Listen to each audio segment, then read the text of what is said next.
Bismillahirrahmanirrahim. Assalamualaikum warahmatullahi wabarakatuh.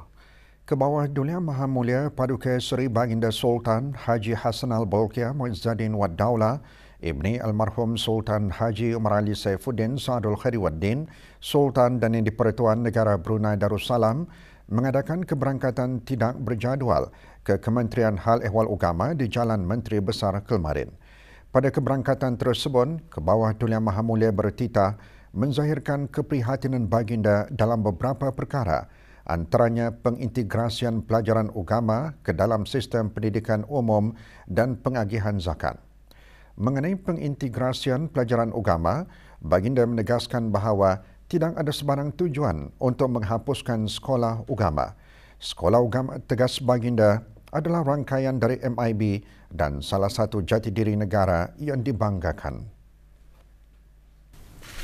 Beta terpanggil untuk menyebut sedikit lagi mengenai pengintegrasian pelajaran agama ke dalam sistem pendidikan umum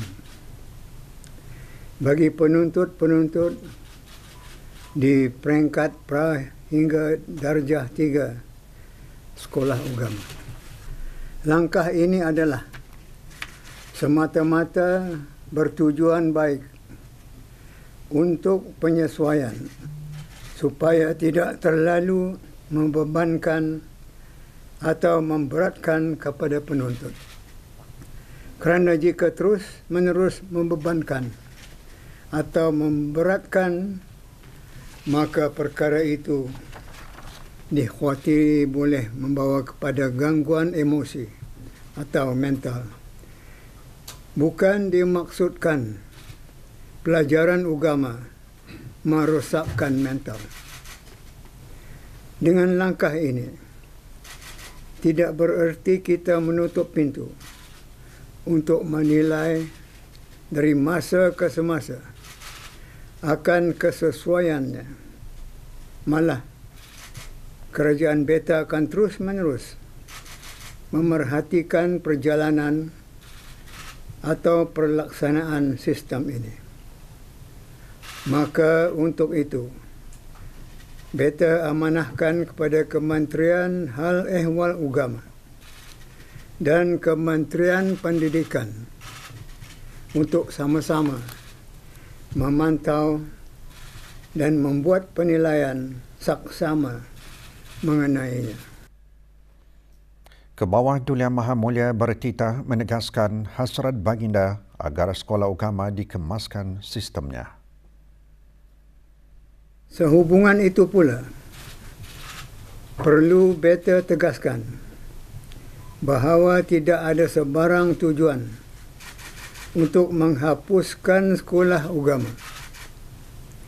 Sekolah agama adalah rangkaian dari MIB dan salah satu jati diri negara yang kita banggakan.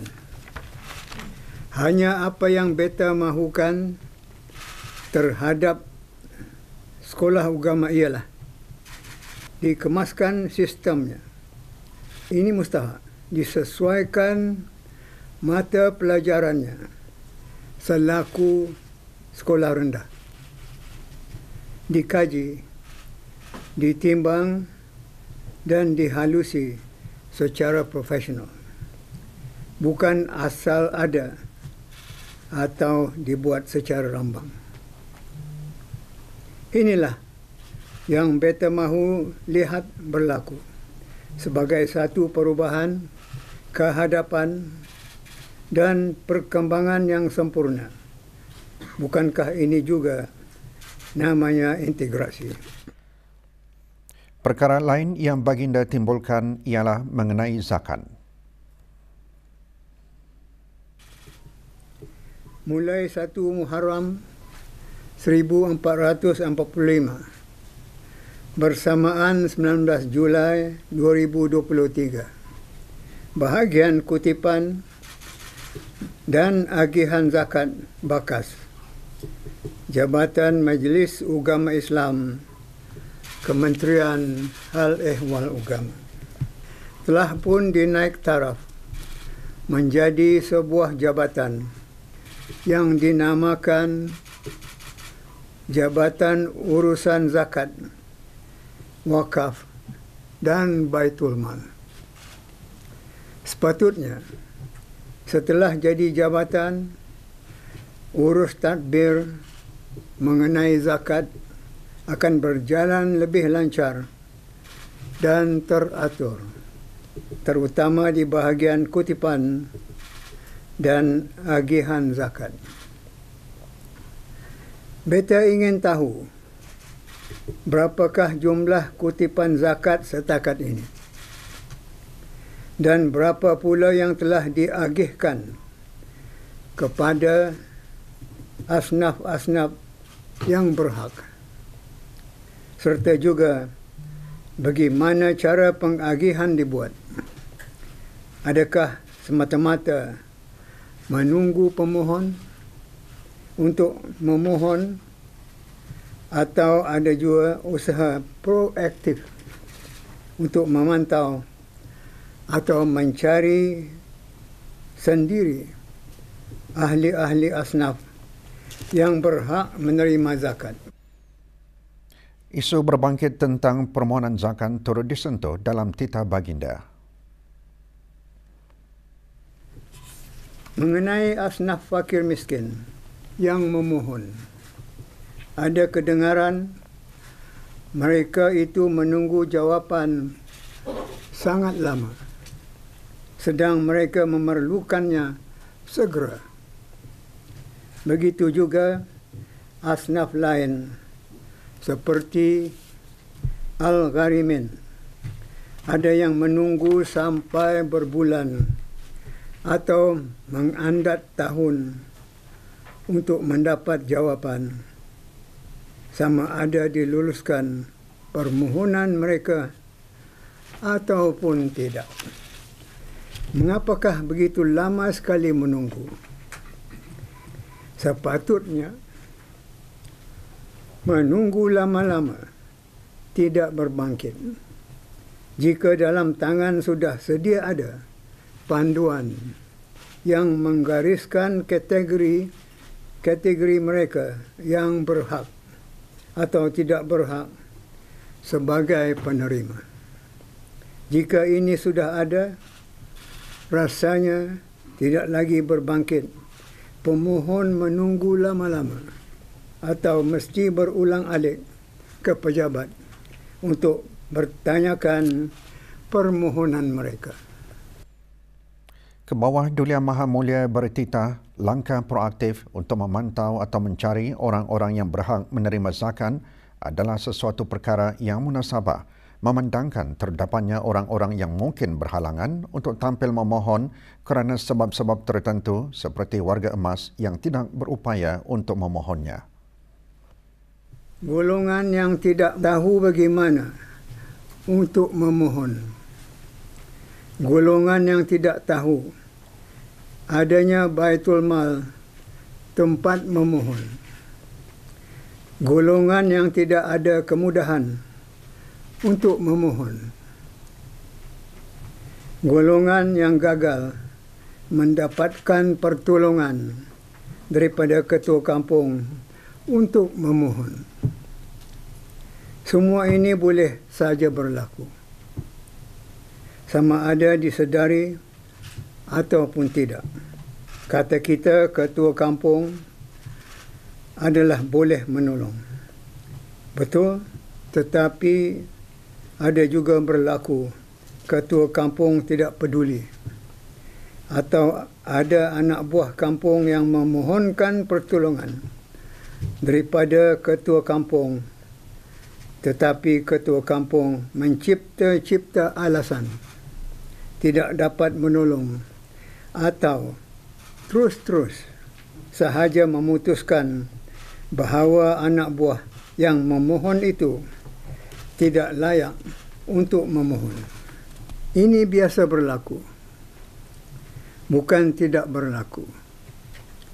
Adakah perkara seperti ini pernah turut didengar atau diketahui oleh pihak pengelola zakat? Dan jika pernah, Inilah alasan makanya pihak berkenaan itu perlu bergerak untuk memantau atau mencari sendiri orang-orang yang berhak menerima zakat. Khasnya di ceruk-ceruk terpencil, pedalaman dan seumpamanya. Titah Baginda juga menegaskan mengenai perlunya ketua-ketua kampung dan penghulu-penghulu mukim proaktif untuk mengetahui sendiri kesusahan-kesusahan para anak buah kampung.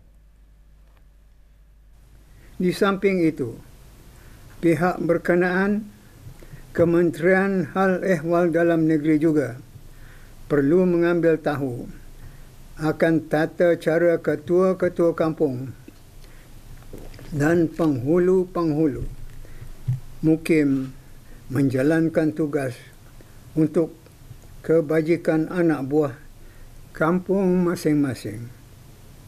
Jangan sampai ada ketua hanya nama ketua sahaja tanpa menyumbang khidmat kepada anak buah masing-masing. Kita mengadakan jawatan ketua ialah untuk jadi indung kepada rakyat dan penduduk di setiap kampung, bukannya untuk jadi tuan yang tidak bersedia untuk menggalas tugas dan tanggungjawab.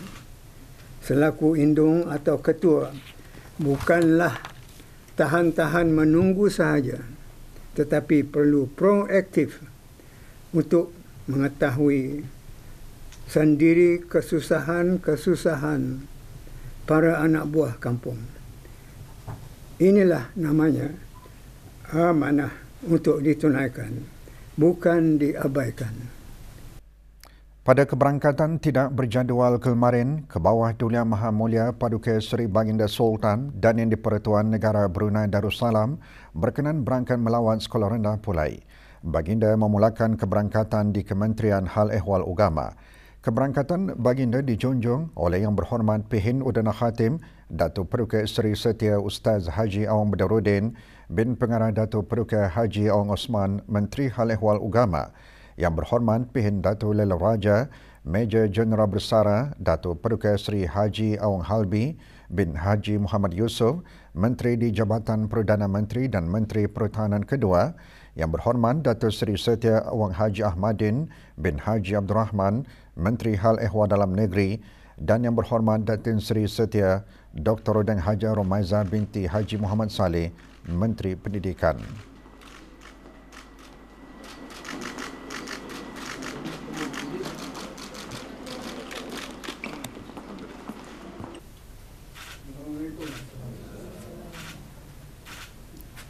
Doa selamat dibacakan oleh Yang Berhormat Pihin Datuk Seri Maharaja Datuk Paduka Seri Setia Dr. Ustaz Haji Awang Abdul Aziz bin Junin, Mufti Kerajaan.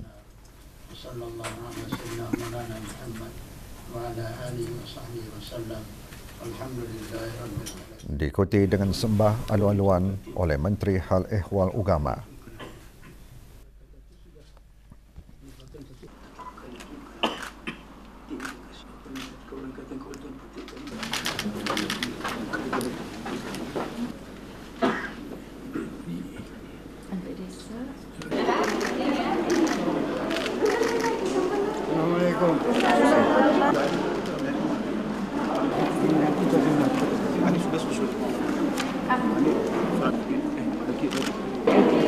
Tiba-tiba kita dapat tempat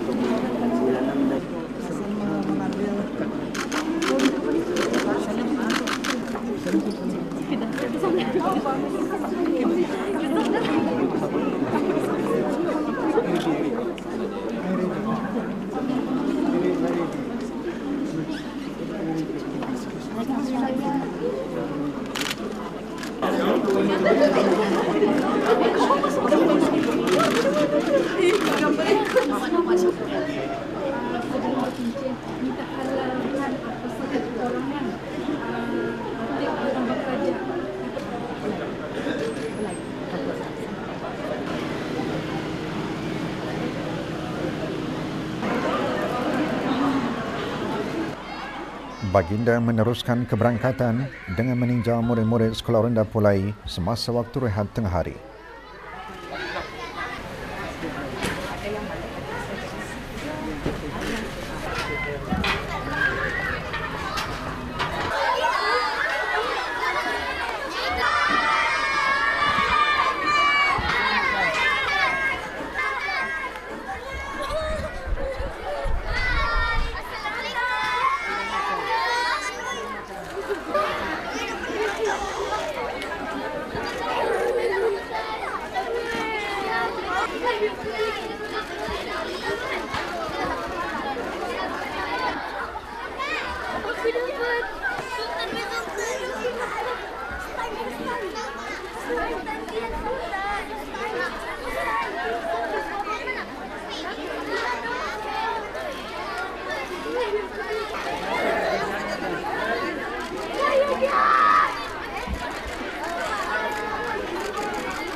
Walaupun agakkan kita dengan sediakan, tapi memang cukup untuk seorang individu. Agama macam itu. Mesti ada Diwajibkan.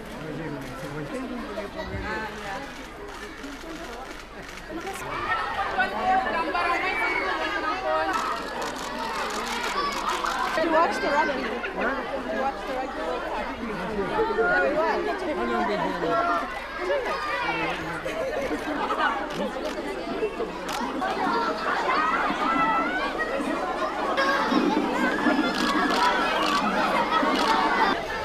Aku salah.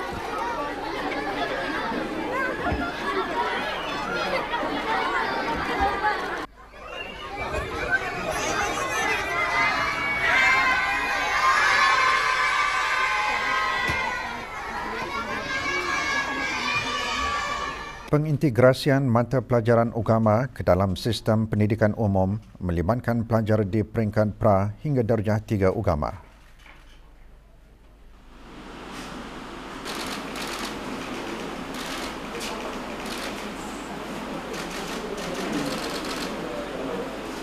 Semua berfungsi dengan baik.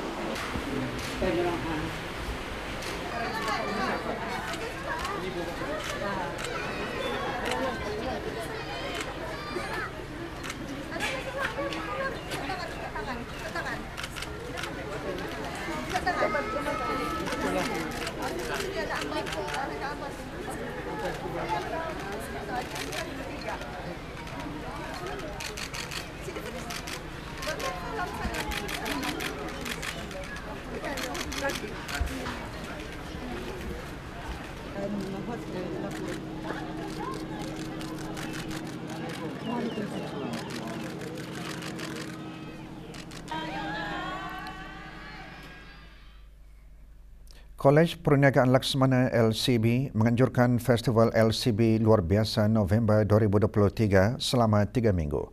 Perasmian festival diadakan di kolej berkenaan.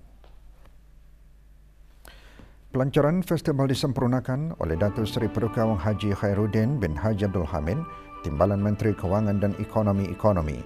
Festival turut mempamerkan pelbagai hasil kerja pelajar. Festival diadakan setiap Sabtu dan Ahad sehingga 19 November ini dengan pengisian pelbagai program antaranya Santai Fest, Kejohanan Ibola Sepang dan Hujung Minggu Chill LCB. Pusat Promosi Kesihatan Kementerian Kesihatan dengan kerjasama Jabatan Pembangunan Kurikulum Kementerian Pendidikan menganjurkan bengkel kesihatan reproduktif bagi guru-guru sains sekolah menengah. Bengkel diadakan di Brunei Darussalam Leadership and Teachers Academy, Kampung Lupan Luas dan Pusat Tingkatan 6 Tutong. Bengkel selama 4 hari diharap dapat meningkatkan kesedaran dalam kalangan guru sekolah dan pelajar mengenai kesihatan reproduktif dan membincangkan pedagogi dan teknik pengajaran yang berkesan termasuk pelan pengajaran.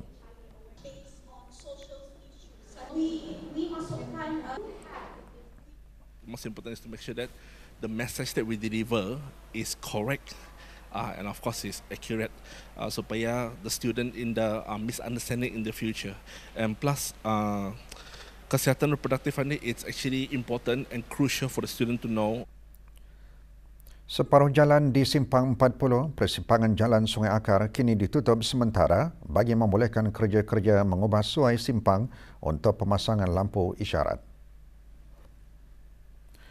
Menurut siaran akhbar Jabatan Kerja Raya Kementerian Pembangunan, separuh jalan tersebut ditutup sehingga Ahad 24 Disember 2023 tertakluk kepada keadaan cuaca. Para pengguna jalan raya dinasihatkan untuk memperlahankan kenderaan dan sentiasa berhati-hati di kawasan berkenaan. Sukan, Bola Sepak Piala Singapura 2023.